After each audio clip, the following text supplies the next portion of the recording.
So, last week, amidst a lot of criticism from other NBA players and analysts around the world, Stephen Curry of the Golden State Warriors erupted for a career-high 62 points against Damian Lillard and the Portland Trail Blazers.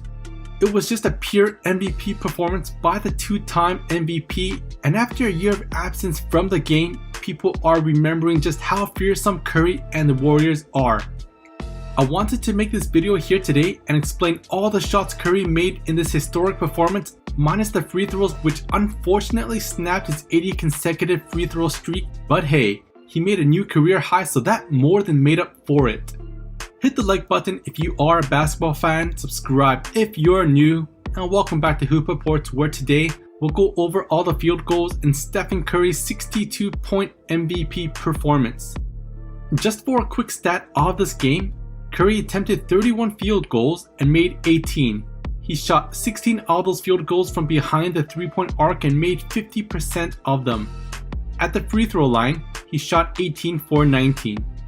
One funny comment I saw online was, "Anything is possible when Enes Kanter is on the fence." There'll be more of this as we get into the 62 points. Without further ado, number 1. Stephen Curry here throws the ball over to Wiseman, who sets a screen for the defender. Nurkic is too late and too far, and Curry just curls and pops it. Unfortunately, he had a toe on the line, so it was only a 2-pointer. Number 2. Curry has Robert Covington on him. Covington actually made the all-defensive first team in 2018, but that doesn't matter one bit.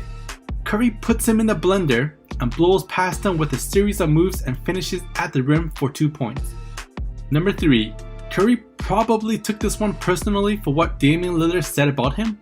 Curry puts on a series of moves, reminds Lillard who he is, and then pops a 3 in front of his face. Number 4. Curry initially gets by Gary Trent Jr. from the corner, ends up in traffic, then just shoots it off one hand for the 2. Number 5.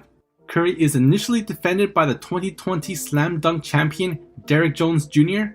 Looney sets up a screen, and once he sees that it's now Enes Kanter defending with arms flailing everywhere, Curry just blows by him and goes for the easy layup. Number 6.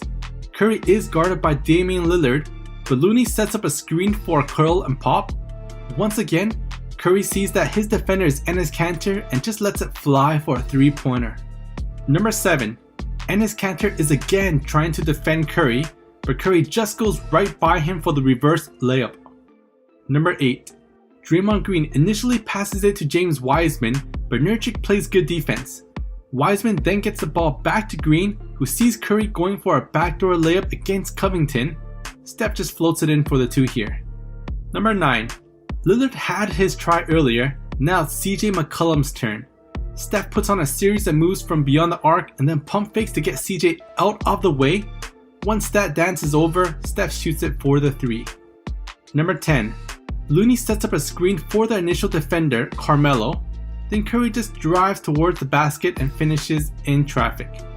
Number 11. Now, I'm not sure if Draymond meant to shoot it or pass it, because as a pass, it's a perfect pass literally. And if it was an actual shot, it is so off. In any case, it ended up as an assist on the scoreboard when Curry caught it and put it in the basket. Number 12. Steph Curry fakes a pick and roll with Wiseman, crosses up Gary Trent Jr. and pops in the 3 from well beyond the arc. Number 13. Damian Lillard tries his hand again at defending Curry, who just gets by him way too easily and just floats it in from in the paint. Number 14. Gary Trent Jr. tries defending Steph again, who just makes him dance and finishes with a step back 3. Number 15. Steph is really good at making garbage plays turn into highlight reels. Damian Lee here passes the ball to Draymond, who fumbles the ball. The ball somehow ends up in Steph Curry's hands, who just lets it fly for the 3. One man's garbage is another man's treasure. Number 16. Gary Trent Jr. is draped all over Steph from behind. Once Steph sees Enes Kanter in front of him, he knows it's dinner time. Steph exercises a bit of patience, and as Enes Kanter backs off him eventually, Steph just floats in the easy 2. Number 17. It's Enes Kanter dinner time again. Looney sets up a pick against Robert Covington. Steph gets past this, and the defender who switches onto him is Enes Kanter, and once Steph notices in his peripheral vision that it's Kanter on him again, he just pulls up and lets it fly from what would be considered a 4-point shot in the big three. Lastly, number 18. At this point, the Warriors already won the game and Steph is just looking to break 60. It's still not easy though. The Trailblazers were still playing defense, but Steph is just too good. Draymond brings the ball up the floor and passes it to Curry, who just lets it fly from 3.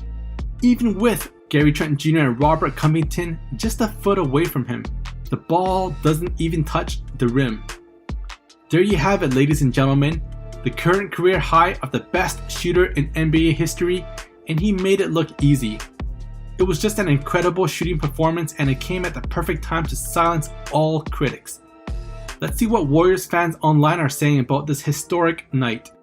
Number 1. Scoring 31 in a game is difficult AF. Period.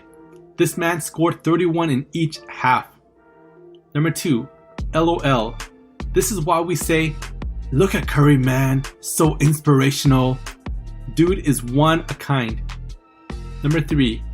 When Curry used to sit in the fourth quarter back in the day, he could have dropped over 60 points multiple times. Curry and the Warriors are the X factors in the NBA currently. The title favorites are LeBron James, Anthony Davis, and the Los Angeles Lakers, but anything is possible, especially when Enes Kanter is on defense. But seriously guys, who knows how far this Warriors team can go? They still have lots of potential that they haven't even tapped into. Look at James Wiseman. He's only a handful of games into his rookie season, but has shown glimpses of what he's capable of. As he gets better, expect more defense to be more wary of him, and what will that do? Take the defense off Steph. Andrew Wiggins is straight up balling at L2. The other day, he shot a cold-blooded dagger in front of an MVP candidate, Paul George. With Draymond Green back and finding his groove, he's helped a lot at every single facet of the game. Kelly Oubre is starting to find his rhythm and pace as well. Don't let his slump fool you. This is a man who has improved in every statistical category year after year since being drafted into the league, and will without doubt understand his role soon. When the Warriors get clicking, they'll be a serious contender for the championship, and with Klay out, Curry will have to carry the majority of the load, just like he did in this 62-point performance and in the 20-point comeback against the Clippers. It's really early still in the season, but Curry is averaging almost 31 points, 5 rebounds, and 7 assists per game, which is on par and slightly better than his 2 MVP years.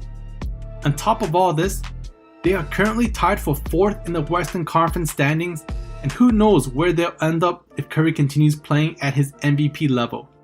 With the load that Curry has to carry this season, do you think he'll win his 3rd MVP trophy? Let me know in the comments down below.